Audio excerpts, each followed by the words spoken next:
Hola, I'm Elias Torres, co-founder and CTO of Drift. You are listening to the American Dream podcast. Did you know that Drift is part of just 2% of VC-backed startups led by Latin American founders? Well, I'm on a mission to change that. On this show, you will hear from leaders who have achieved their own version of the American Dream. We'll talk about what the process looked like to get there, the obstacles they faced along the way, and the work we still have to do to build the new face of a diverse corporate America. Bienvenidos a todos to the American Dream podcast. I'm excited to be joined by Celina Miranda. Celina is the executive director of HighSquare Task Force, a Boston-based nonprofit organization whose mission is to amplify the power, creativity, and voices of youth, connect them to Afro-Latin culture and heritage, and encourage them to build just and equitable Boston. We're going to talk about what all that means in this episode, so let's get into it. Celina, welcome to the show. Bienvenida. Muchísimas gracias, Elias. It's a pleasure to be here today and join you for this conversation. Yeah.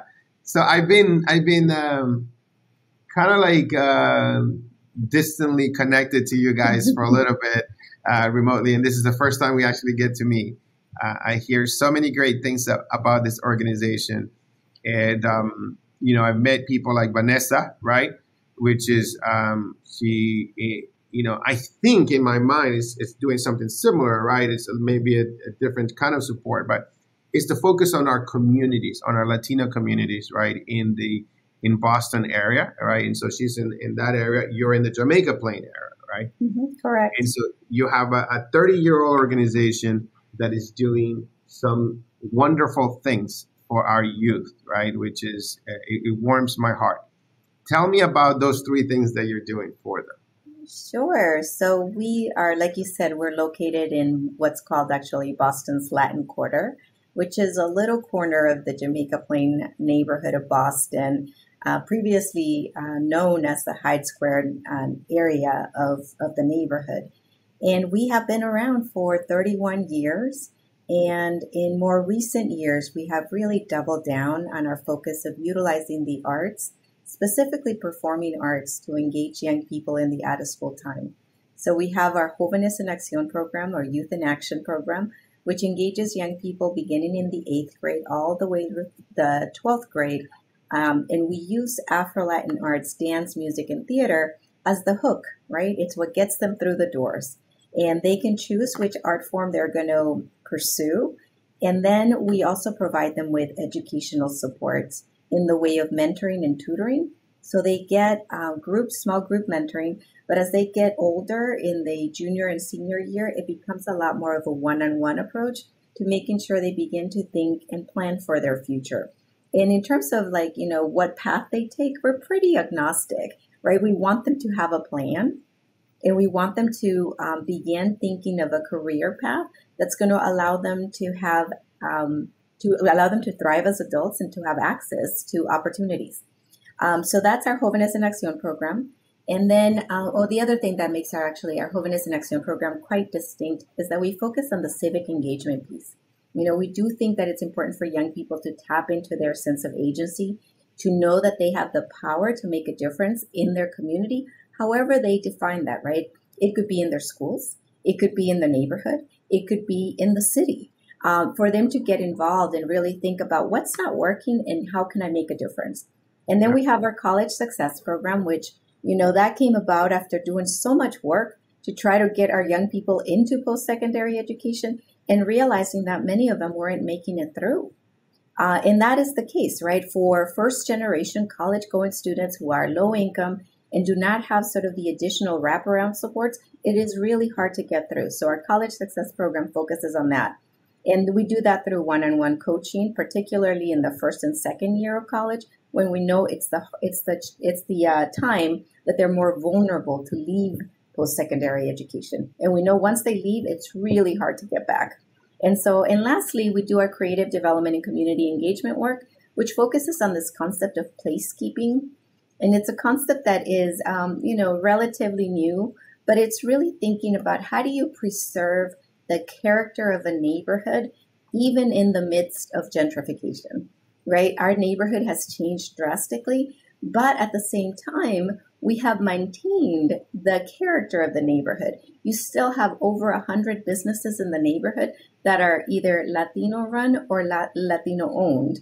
And so we want to make sure we preserve that character of the neighborhood and really uplift the Afro-Latin history of the neighborhood. You know, it started with a number of Cubans who moved to the area, then it became Puerto Rican, and now it's mostly Dominican. And so we want to make sure that that history is preserved and is known, that we continue to uplift it. Wow, this is unbelievable, because I'm in a journey of educating myself, and having guests like you teaches me, right, about what's happening in the world, right? It's like, and what's happening in our communities.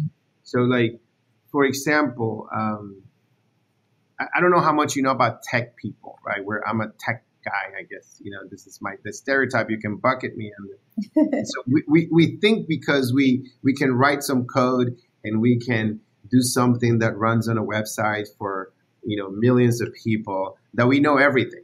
That's really, you know, and that we know how to solve all the problems, that we can solve problems just like we solve computer problems. And it's the same thing. And so sometimes we go in to try to solve problems that are not computer problems, like the inequality with Latinos in this country to have access to education, to have access to financial security and generational wealth, right? And so we tech people think about it. Okay, how do we get all the Latinos to get access to school and education and have success in college and have role models at scale? That's how we think. But what a lesson you're giving me, and I want to learn more about the fact that we are not Latinos. We still are one of the few that still have communities, right? We're not like in suburbia, spread out, and we still yearn for connections, and we live in specific zip codes. And so what I'm getting the sense out of this is like something that needs to be supported, Hyde Park Task Force, and model, right? You just said so many wonderful things. One is like, we need people to work directly with the kids. This is not a tech program. This is not an online thing. They need a relationship, a role model. They need love. They need care. They need encouragement at the early stages in their community to go do things. And on the other side of it is the cultural aspect of it, right? It's like you just said something so beautiful, right? Which is, I hate gentrification. I'm part of it too, in a way. No, I actually gentrify. I did the reverse. I went to a white neighborhood that is rich, and I plotted myself in there. There's a brown person. Here I am. Here I am, right? And they're like, you know, walk on the other side of the street, you know, when they see me with my dog. But what you're saying is something beautiful, right? I kind of feel bad when East Boston is just getting flooded and gentrified, right? And that was like a beautiful community. But what you're saying to me is the future. It's like, how do we maintain the identity? How do we teach our business people, business owners, to charge more, to adapt, right, to survive and not be taken out by some fancy, you know, hipster coffee shop, but like, let's keep like Dominican coffee, right, or whatever. And so we maintain the history, the identity, and that we can coexist, right? I think this is fabulous. Tell me more. Yeah, no, I mean, I think you just sort of struck, you know, sort of this tension, right, that our neighborhood has been living through. And the reality is that the neighborhood, this particular corner, like I like to call it, it's not the entire Jamaica Plain. Because if you're familiar with Boston and Jamaica Plain, you know that there's one side of Jamaica Plain and then there's the other side. And I know this firsthand. I mean, my first neighborhood that I moved to in Boston was Jamaica Plain. And I remember walking down Center Street when I turned in the direction of the Latin Quarter and going, ooh, I think I'm at home. Because all of a sudden it felt like Santana, California, where I grew up, right? But I had gone to Northampton, Massachusetts for college. So I went to Smith and I was in Northampton, where I felt so like a fish out of water, right? And all of a sudden walking down the Latin Quarter and feeling at home and feeling like I could, you know, I had access to some of those flavors that I grew up with, et cetera. But the reality is that was in 1997 when I moved to the neighborhood. Now forward to now, 2022, and then there is this tension in the neighborhood, right? Where there have been some changing businesses. But how do we continue to support the local ones that have been there for so many years? I mean, I don't know if you know El Oriental de Cuba, right? How do we make sure El Oriental remains there and continues to thrive even as the population has shifted? I think another big focus of the creative placemaking work that we're doing is recognizing that we can't stop gentrification. We can't. But we certainly can push back and say that's not how we do it here, right? And how do we bridge the differences, right? There's new, younger families moving in that are not Dominican, that are not Puerto Rican, that are not Cuban. And we say, welcome, but let's take the time to learn about the neighborhood, learn about the history, learn about the traditions that are so important. And that is that's the vision that we have, right? It's making sure that we continue to work with neighbors, but also support businesses in the district so that they are able to thrive and compete in challenging times, really. And I can't tell you that we figured it out all together. We're mostly a creative youth development organization, so our expertise is in youth development. But we do want to continue to partner with others in the city, in the neighborhood, to be able to provide the supports that our businesses need in order to remain strong and remain present in the neighborhood. Yeah. Otherwise, it'll stop being the Latin Quarter. Yeah, I mean, I think that this is something that's happened in Black communities, right? Like in Martha's Vineyard, right? Like in Chicago, like in Detroit, other places. It's everywhere, yeah. Everywhere, right? And I think what happens probably, right, just my own assumptions, is that if we're not unified, right, if we don't have a force, right, if we don't have a alignment, right, individual Latinos are not going to be able to stand to gentrification. We're going to feel like, not enough, inadequate, right, to go and say, this is my neighborhood, right, because it's not. But if you are a community and you welcome them and say, educate them, that I think that the thing that comes to my mind a lot is just the businesses, right? How do you turn a bodega, right, in a way that it maintains its identity, but at the same time is welcoming to the outsiders coming in and saying, that's where I want to shop, right? Mm-hmm. Like, I love those, like how do we teach them about inventory and saying, like, carry some of this and carry this, and they will want to come more, right? And not go to the Whole Foods, right? Not go to things like that and say. So there's a lot to that. But it seems like I like it that you have clarity in that your focus is on the youth. Tell me more about that. Yes, so, from the very beginning, so our organization started back in the late 1980s. And at that time, the neighborhood was experiencing high levels of violence, a lot of drug dealing happening in the place. And people weren't paying attention, right? The powers that be weren't paying attention. So neighbors got together and said, no, this is not acceptable. We're going to do something about it. And very early on, I think we recognized as an organization that young people needed to be at the center of that work. And young people engaged in the transformation of the neighborhood. I think that's another key point, right? We're not an organization that has only historically focused on providing services. Sometimes that's how we approach youth work, right? It's just about providing services to young people. But that's not what has made us unique. I think we've always acknowledged and recognized that young people can play a role in positive change in their community. And so youth organizing has always been at the core of the work that we've done and continues to be a very strong part of our model. So Jóvenes en Acción, like I said before, focuses on the arts, yes, but that's the hook. That's how we get them in. And we also believe it's important that it's not just any arts. It's Afro-Latin arts and culture for a reason. The majority of our young people are Black and brown, mostly from the Dominican Republic now, but mostly it used to be more reflective of the neighborhood, right? At some point, there were mostly Puerto Rican young people. There was a little while that there were some Salvadoran young people, which I am, by the way. But we had Salvadoran youth because of the war. So this was a point where sort of folks were coming, fleeing the war, and happened to be landed in the Jamaica Plain area. We didn't stay, though. So we ended up finding other places like East Boston, etc. But so our population of young people, though, remain mostly Black and brown young people, first generation, either immigrants themselves or children of immigrants in low income. So the focus on the Afro-Latin arts and culture is it's on purpose. Really, I do believe that Afro-Latin arts and, our roots, right? The more grounded we are in our roots and our culture, the more we have protective factors. And, I can get very sociological on you and very geeky on you when it comes to that, but it really does protect us from some negative outcomes. And so to think about why that's important, and we can go into that a little bit more later if you want, but really thinking about that focus is important. Then we also hold ourselves responsible to making sure that our young people think about their education, think about what comes after high school, and are they beginning to plan for that?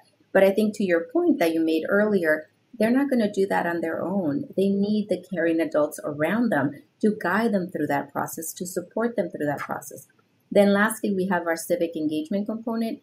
And a subset of our young people become our youth organizers. So they pick different campaigns, different issues that they want to work on, and they work with their peers on galvanizing their energy, their efforts to make a difference. And some of their campaigns have been very small, and some of them have been larger and even have gotten national attention over the years. At some point they held the owner of the TD Garden responsible for a commitment that they had made back when the TD Garden was renovated, but it wasn't being done. They weren't doing it. So our young people went to it and said, no, this is unacceptable. And they got the TD Garden to fulfill their promise, right? And so that is something that our young people have done. And I think the key to that, it's not how big the campaign is that our young people realize that if something's not working, you can do something about it. Yeah. And that's the key. So that is our work with young people. And we also do some work in the schools, in Boston Public Schools, where we bring Afro-Latin dance into the schools. Right. And that is also important, right? How do you have culturally responsive programming in the schools? And then we also have affordable music classes on Saturdays. For those of us who can't afford it and have children, we sort of pay really a lot of money to make these opportunities available to our kids. And so, but our families can't afford that. So we make sure that those classes are accessible and that it's closing that opportunity gap, right? There are so many gaps. And so how do we begin to close those opportunities so our young people grow up having access to those resources and can thrive in adulthood? Beautiful. Congratulations. I love that. So first question is, where do we go get the best pupusas for lunch today? So I do like East Boston is where I go to get my good pupusas, but I must tell you, during the pandemic, I learned to make them myself. Okay. I think so. We gotta make that appointment. That's important. I'm hungry. I haven't eaten all day. Sounds good. So second, I love this. Right. I think that what you're teaching them is the same thing that I would want to teach my children and young people in tech or anywhere. Right. Which is. Mm-hmm. If you see something broken, go do something about it, right? It's like, and the fact that you're right. Doesn't matter how big or small. It's just learning that something can be done, and and that people. I think we sometimes play the victim too much and say like, well, it can't be fixed. Nobody cares. Nobody wants to help us. No, go ask the TD Garden. Go ask anybody, and somebody will say yes. People will react and say like, if you give a clear ask. Something that we need to teach our people to ask, because I think we're afraid of asking. This is something that we feel like we don't feel that we deserve the right to ask for things, right? Mm-hmm. And so I think that teaches. Yeah, and I think for our young people to recognize that there are systemic problems, right, that they are experiencing, sort of what's not working from a societal standpoint. And that they can sort of say to their elected officials, hey, I need to talk to you. I need to meet with you because this is not working. Or there are disparities that we need to name. And then how do we hold the system accountable to do something about it? And I think that for me is key, right? That, I have sort of a very small example. I remember a couple of years back, our 8th graders, because we began with 8th grade, and our 8th graders were starting to learn this concept, right, of making a difference. And they began to speak to a basketball court that they were going to. And they're like, but the basketball court has no nets, right? But if we cross over to Brookline or other neighborhoods that are more well off, they have nets. So why don't they have nets? So their task at that moment was to find out who owns that park, who owns the basket? Who's responsible for maintaining those basketball courts? Well, it's this is the owner. How can we write letters? How can we begin to let them know that it's not right? And say, how can we fix it? How can we make a difference? And in fact, you know what? That basketball courts now has nets. But it's an example of how, Yeah. you don't have to just sit and take it because that's just the way it is. It's like you can really sort of make a difference. And for us, making sure that our young people also recognize that they can get civically engaged, right? When they turn 18, register to vote, show up for elections, speak your mind and do that, because that's the only way things that are unjust are going to change. That's a priceless lesson to teach, right? That should create lifelong rewards, right? Mm-hmm. To just apply the same principle over and over, as opposed to, in a way, I'll tell you, like when I grew up, my basketball court example, it's like as a kid, I would see my neighborhood, and there was not even public parks. So to me, I had zero influence on anything on my neighborhood, right? As a kid, I was like, what am I going to do that is going to change? I did not know that. The only example I have is that I don't know who did it, but they built this huge basketball board and backboard and hoop in one of the houses, and they installed it. We poured cement. All of us, we built this thing, and that was their dream, to have a basketball court. And I lived in a cul-de-sac in Nicaragua, and we had that, and we did it by this light pole, and that created so much joy for us, right? And we played so much on this. It was like on somebody's sidewalk facing the street, and so we did that. And I don't know how that money came together, but it was not. But the neighborhood did it. They put it together, and we played. We had so many great afternoons. So I think that what I'm thinking a lot is my children, right, and how I'm teaching them individually lessons versus here a community is teaching all the kids at once, right? These lessons. I think it's way more fun than one at a time. Right. No, and also thinking for them to recognize the power of the collective, right? Collective action makes a difference. And that is such like a part, at least I remember growing up. I grew up sort of, it's family member here, family member there. It's all of us together. This individualistic sort of tendency, for us, that I think is very much part of the fabric of this country, is not the way sort of our young people are growing up and the way they think about. So I think it really sort of builds on that in the way that we approach our work, and making sure they recognize that as a group, as a team, whether it's as an ensemble in terms of their artistic group, as a collective in terms of Jóvenes en Acción, they can make a difference. And that I think is an important lesson. And I think it's important, something that they can take and transfer it to other experiences they have later in life. The reality is that as they go into post-secondary education spaces, they sometimes find themselves being one of very few, Latinx students on those campuses. And so how can they make sure that they continue to tap into that resiliency, tap into those lessons that they've learned, and make sure that they're able to thrive in those settings? I think that's important. I mean, I think about my own experience as a low-income, first-generation college-going student at Smith. I mean, I tapped into my network of my fellow Latinas and said, all right, we don't like what the administration's doing. How can we come together, or just even support one another through, what was a very culture shock in many ways. I went from a mostly Mexican neighborhood, immigrant neighborhood, to all of a sudden being in a space where I was one of a handful of Latinas with my shared experience. But that it's so important for them to recognize sort of that power of the collective.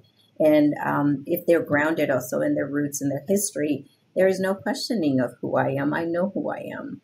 And I'm going to continue to hold on strong to that and not apologize, right? Because I'm different. This is who I am. Yeah.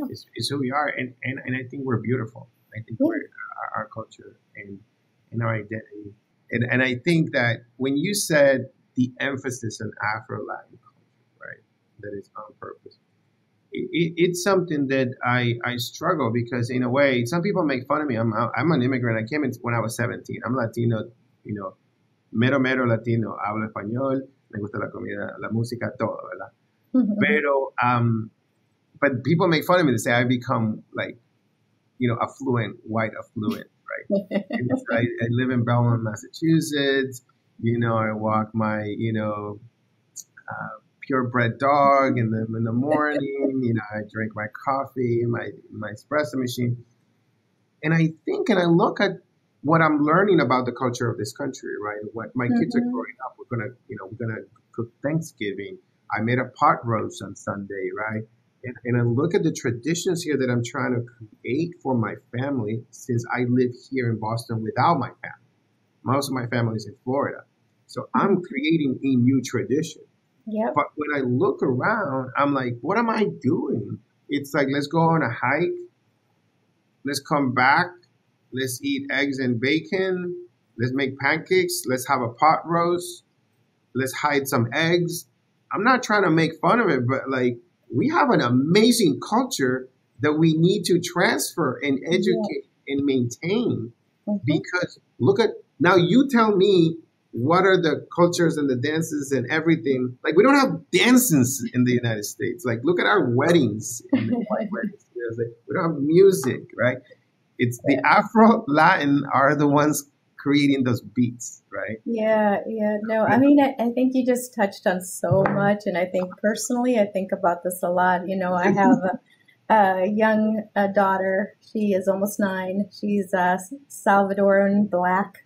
And so I think about her all the time, and she's growing up in Milton, Massachusetts. So, it goes to a predominantly white school, right? And Milton Academy? Right, not Milton Academy. She's in the public schools. But I think about it, and one of the things, for instance, my family did this year was as September 15th approached, right, to October 15th, we actually took which is the independence of every Central American country. Correct. And here in the U.S., it's Latinx Heritage Month, right? But it was not even, it was something that I wasn't hearing about from the schools. So we went ahead and said, hey, just so you have a Black Salvadoran kid in your classes. You may want to sort of acknowledge the fact that it's Latinx Heritage Month. I was very pleased with how quickly they responded and they began to do something. But I said it simply because I think there is, for some of our kids who I think are growing up, right, maybe, they're children of the 1.5 generation, which is what I am. Sounds like you are too. I came here at the age of 10. And statistically, we are more likely to make it in this country than future generations, which is interesting to say that, right? Unless you end up sort of growing up, right, that you end up in a household that has more economic opportunities, right? Then your chances of thriving and doing well increase, although, statistically, it all depends. It depends on what neighborhood you grew up in, et cetera. But, the reality is that for us, and then you find sort of our children then growing up in these spaces that are not reflective of who they are. And we find ourselves distant from our families. I, too, my family is in California.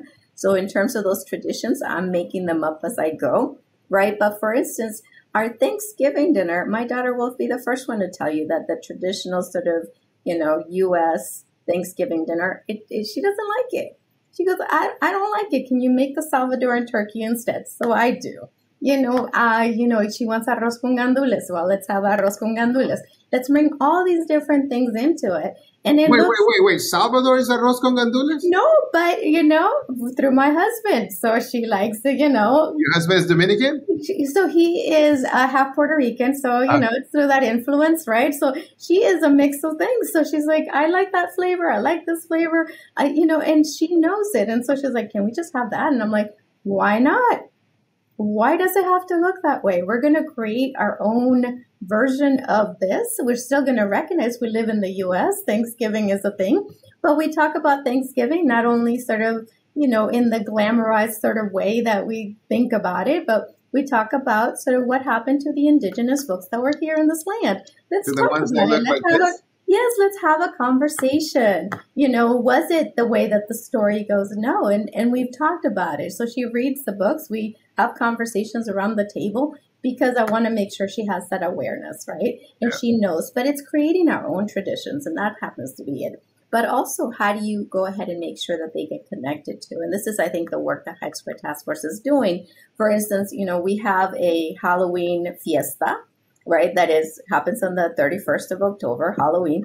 But we are also having a Dia de los Muertos celebration because we also want to recognize that, right? That in Latin America, the focus is on El Dia de los Muertos. What does that mean? You go ahead and think of your ancestors that have come before you, and you need to learn about those traditions and those dances, the folkloric dances, and the African, traditions that are embedded in some of those rituals, and the indigenous traditions as well. And so that's what we want to make sure they recognize, because the reality is they live both in multiple worlds, if you will, right? Depending on their background, because they might have a Dominican, parent and also a Central American parent. So what does that mean?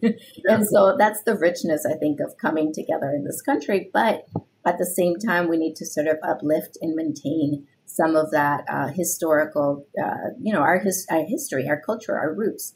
And in the case, I think, of us focusing on the Afro-Latin, that's a purposeful focus, because we rarely talk about the African history in Latin America, in the Caribbean, right?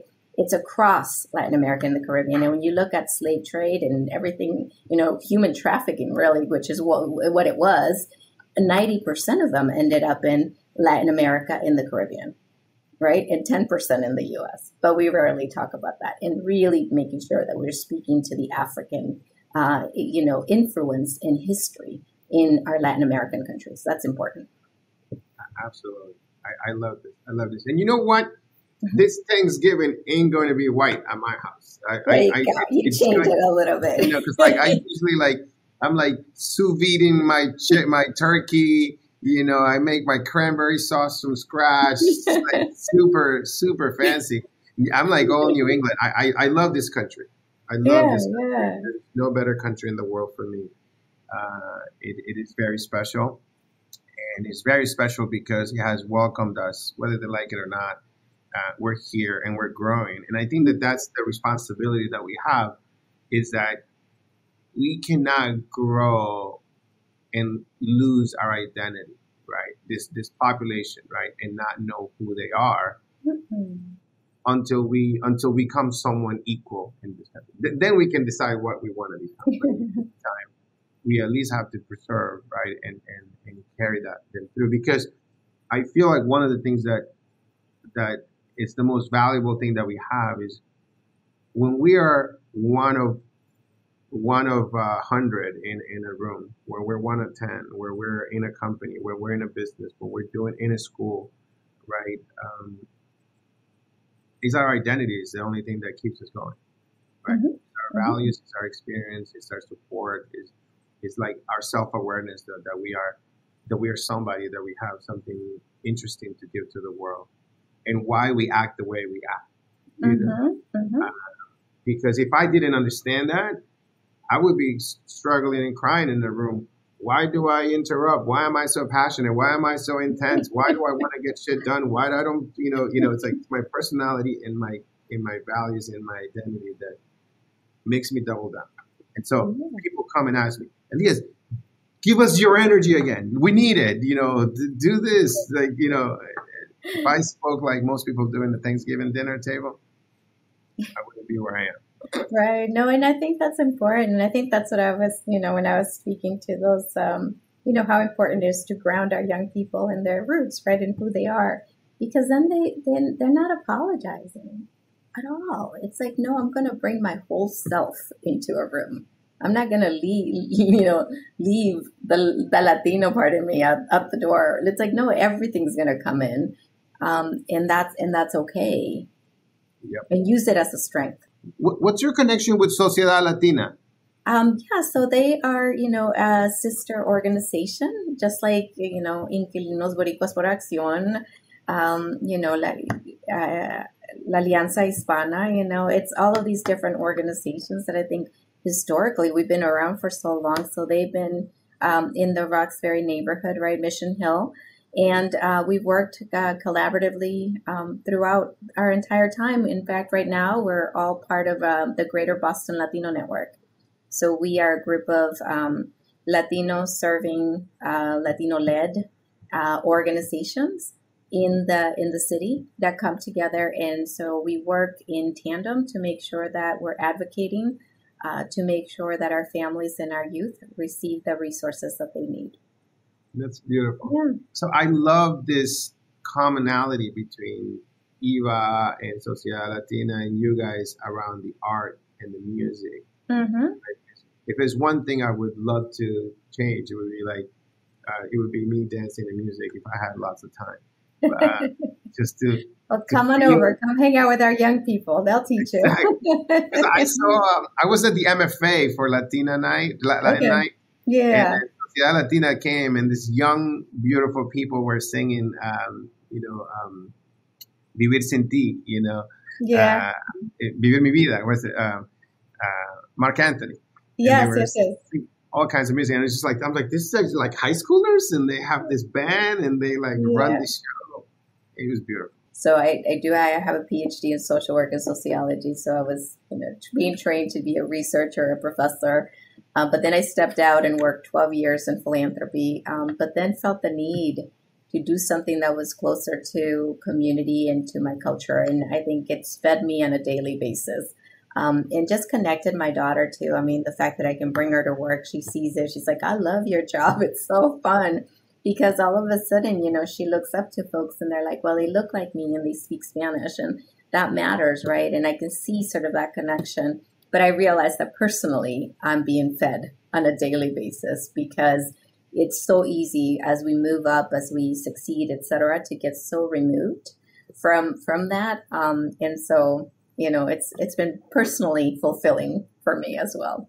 That's why I have you here. I'm trying to be fed. Because I'm like, here they complain about like, well, we don't like this lunch that was provided at the table. The turkey was too dry. Too dry. Versus like, I'm like, that doesn't feed me. No, it's so true. No, whenever you need a little bit, just come on over to Heights Square Task Force. We got you. Yeah, no, absolutely. And that's the thing is, we want to educate everyone around us, right? So they know who we are, and they respect us, and they appreciate it, and they want to learn more from what we have to offer. And I think that's why the sort of the creation of the Latin Quarter is so important. Our young people actually, they did the advocacy work. They went before the city council in 2016. And in 2016, unanimously, the Boston City Council voted to rename, right, the neighborhood as Boston's Latin Quarter. And then in 2018, we went before the Mass Cultural Council in partnership with the city and got it recognized as a cultural district. But I think what makes it important is that it does say to the city of Boston, right, there is a Latinx community here. And we need to uplift it and recognize it and recognize all the contributions that we've made to the city. And that is important. It's not only symbolic, but it's real. And it really sort of holds us accountable to make sure that we know. And it also is a neighborhood that continues to be a hub, right? Folks come from New York, from other places to come to Alex Chini's because they want sort of that Dominican street food that they can't get anywhere else. I hope one day we have pupusas back in the neighborhood. We don't have them yet, but but it's where you can come get your pastries that are Dominican.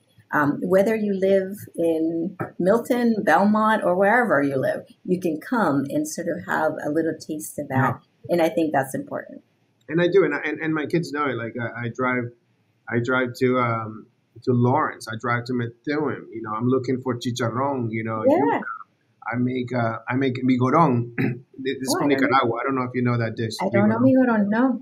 The migorón is boiled yuca, cabbage salad, just shredded with tomatoes and vinegar or lime juice, and crispy pork skins, right? Rind skins, And so I'm like driving over there. Like, where can I get the Costa Rican yuca and in which there? Go to East Boston, go to Colombian almojábanas and this. And I love you piece it all together. Exactly. Exactly. You have to, right? Tacos from Taqueria Jalisco, Señora Maria there in East Boston. So like, we gotta go.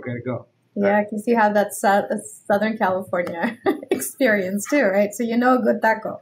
I know a good taco, right? Me too. I love it when my son, that does not speak Spanish, calls my mother and says, teach me over Zoom. I want to make arroz con leche, Oh, like, I love it.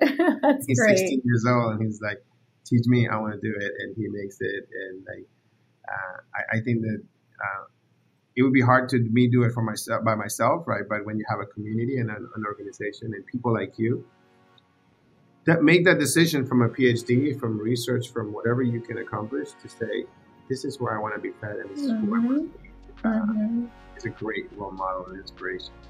Thank you. Thank you. Thank you so much. Thanks for listening to the American Dream Podcast. Make sure to hit subscribe so you never miss when a new episode drops. If you like this episode, please leave a 6-star review wherever you listen to your podcast. And if you're interested in learning more about my American Dream mission, subscribe to my newsletter linked in the show notes.